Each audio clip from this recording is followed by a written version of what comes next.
Ngeke ke thina sizodlala inkatha ihlulwa ipolitiki. They don't have point to point answering izinto engiyidlalile mina njenge normal citizen. Bona bajaha ukuthi kuthiwe ngithengiwe. Ngithenga ubani? Ngithenga ubani? Ubani yena? Ngiyaqala mina ukukhuluma ngabaholi. Ngiyaqala ngigxeka mina ngashaya abantu umuntu omudoda avuza amafinyila mina. Akaze ngifune mina. Bagcina ukuba uhayirisha amaphara bebhenguze bengiphuca ifoni yami. Oh Julius Malema.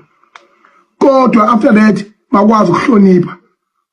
Bahlonipha nje ukuthi cha hayi impela asikwazi ukulosemzingela. Abazi bekwenza lokho.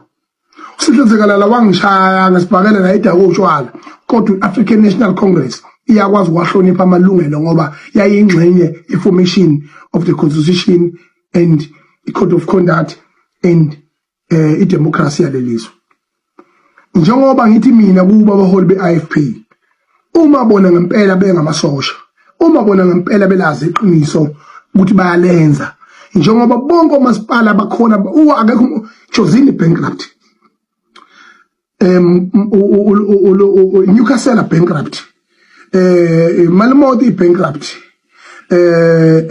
Majuba bankrupt, Newcastle bankrupt, Uthukela bankrupt, iZululand is extremely bankrupt. Akho ngisho tissue lapha ubaba uKhumalo uthwele kanzima njengoba ephethwe namasipala. Umhlathuzo is extremely bankrupt. Kumanje iZululand owisha more than 500 million. Njengoba kuzongena almost 2 billion imali ezongena kusasa. Ileyo mali leyo 1 billion is gone. Uyekweletini. And lezo zinto lezo kumele sithule ngazo singasho lutho ngazo.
That's it.